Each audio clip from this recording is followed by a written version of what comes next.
Bracket the Yawa, Bracket the Yawa Shai, Bracket the Yawa, Bracket the Yawa Shai. Alright, giving all praise to Yahweh Shem Yawa Shai. Alright, this is gonna be another lesson and all that. Alright, but like basically just decided to do this because, like yesterday at camp, there was this guy, he was claiming to be like an Issacharite and all that, through the spirit he was more like a heathen. You'll probably see it on the on one of the camp channels and all that. Alright, but he was just like another wacky tacky Christian. Alright, and he was trying to like make the argument as far as like the Heavenly Father and Yahweh Shai being, the same person. And of course there's different Israelite groups that, believe that. There are Christians that believe that and Christians that don't. Alright, but here at like GMS, like we believe that he's two different entities. Or just get one quick example, before we get into like the like the meat of the matter, because they'll still try to counter, once you bring out scriptures like this. All right, so we're gonna be in all right, St. Matthew 24 and 36, and these are one of the scriptures that we just like brought. All right,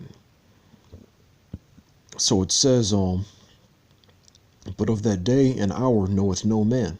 And of course, for those of you that don't know, red letters means it's the word of Yahweh Shai. But of that day and hour knoweth no man, no, not the angels of heaven, but my Father only. All right, and he was just trying to be slick, trying to say that he only said that like the angels don't know. All right, and like he tried to make the argument as far as like he didn't say that he didn't know. All right, but if they just this is a simple one. If he's if they're the same person, why is he saying that his Father is the only person who knows when he's going to return? But of course, in the cosmos of arguments, of course, sometimes you have to get, you got to get a little like deeper, with like the edification, and even with because you can still like end up like being confounded, when they bring this up. All right, so we're gonna read St. John. All right, 1 and 1. In the beginning was the Word, and the Word was with the Most High, and the Word was the Most High. And all right, and they use this, see that. All right, because Yahweh Shai is supposed to be the Word. All right, it says the Word was the Most High. All right, so all right, now we're gonna look into so first, just for a little bit of edification, we're gonna go to Genesis 1 and 1. All right, because there's many different words for like meanings for the word God. All right, all right, Genesis 1 and 1. I'm just gonna read it verbatim. All right, in the beginning, God created the heaven and the earth. All right, of course, that word God is Elohim.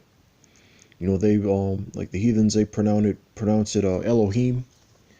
All right, but that word, just means powers, or different, powerful entities with a great deal of authority,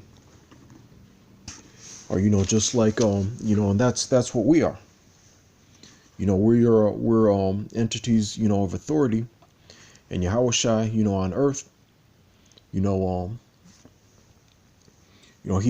the like he's the top entity, besides the Most High. And even us in general, or and those entities that created the earth, You know, a lot of those, like the that's also the spirits of the elect, that help create the earth.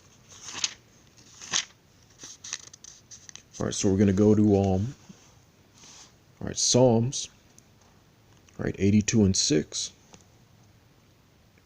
No, Slack. Okay. All right, Psalms 82 and 6. I have said, are ye are gods, and all of you are children of the Most High. All right, yeah, because we're the Lord's chosen people. We're God's. We're and that word God, it could also mean power, or authority, things like that. I'm gonna get a few warm up scriptures now. All right, Saint Matthew.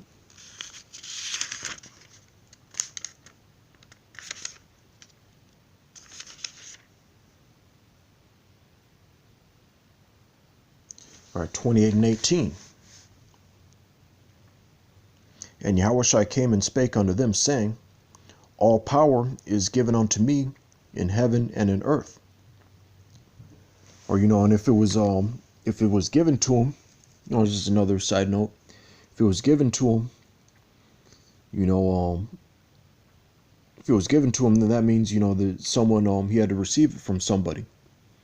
Right? He had to receive that sort of authority, from someone that's over him.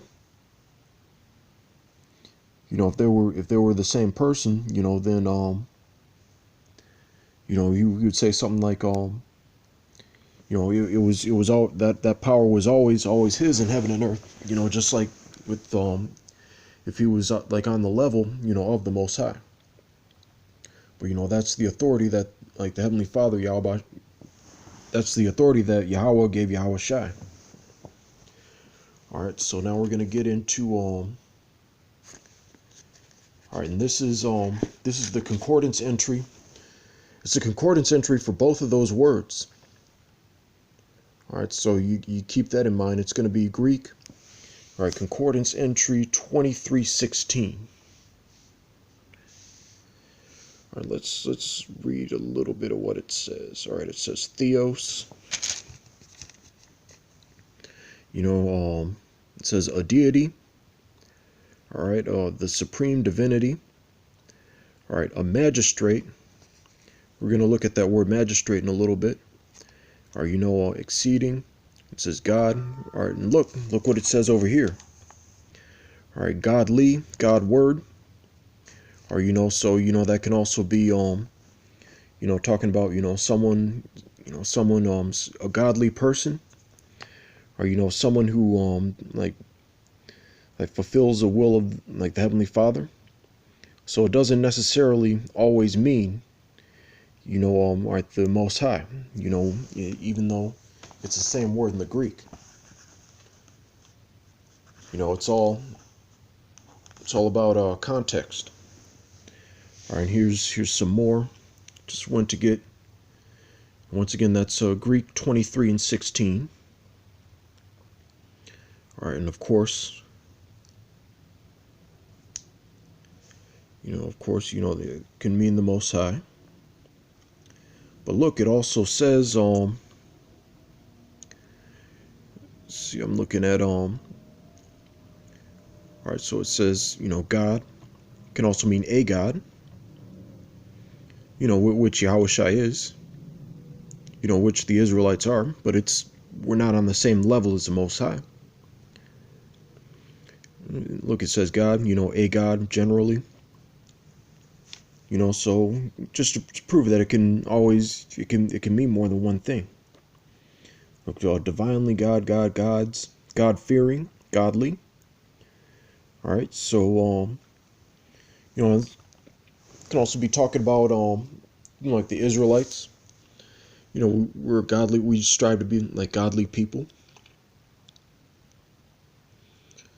All right, and one of the other. Let's see. All right, definitions. This is the definition of a magistrate. All right, because yeah, that's one of the things. That's one of the words that they use in this definition. So I just got the definition of that. Just someone who was appointed, all right, to uphold laws and things like that. All right, solicitor, prosecutor. Which he's gonna also be doing that. Let's read St. Luke 19 and 27. We're also set up to do that. All right, so I mean, you can just like look at that. It's basically someone who's set up to appoint laws, or cast judgment, things like that.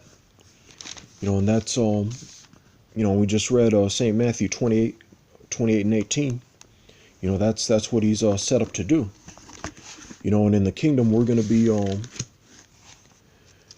so sometimes they have that term for like a business or something really prominent. They have like the person in charge, and then they have like partners and things like that. We're going to be like joint heirs, with that type of authority. All right, so it says, all right, Revelation 2 and 26. And he that overcometh and keepeth my works unto the end, to him will I give power over the nations, and he shall rule them with a rod of iron, as the vessels of a potter shall they be broken to shivers, even as I received of my Father. Oh, and there's another one. He received this authority from someone other than himself, someone over him. All right, and he's gonna be that right, first it's Heavenly Father, then him, pretty much as the main judge, over the 12 tribes of Israel. Or and actually, here we go.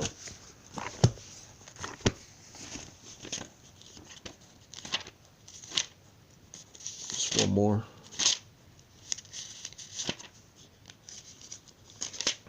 Or so our reward's going to be like being joint heirs. All right, so St. Matthew 19 and 28. And Yahushua said unto them, Verily I say unto you, that ye which have followed me in the regeneration, when the Son of Man shall sit in the throne of his glory, ye also shall sit upon 12 thrones, judging the 12 tribes of Israel. Or so we're going to be that term, even though it does say that word pertains to the Heavenly Father. All right, but it can also mean, or it can also mean someone who carries out the Lord's will here on earth. Being a judge, being holy. All right, like being a powerful entity. It can also mean that. So but that I just brought that up because that's the main thing they try to confound you and slip you up with. So that's how you jump over that stumbling block. All right, but with that I'm gonna say shalom.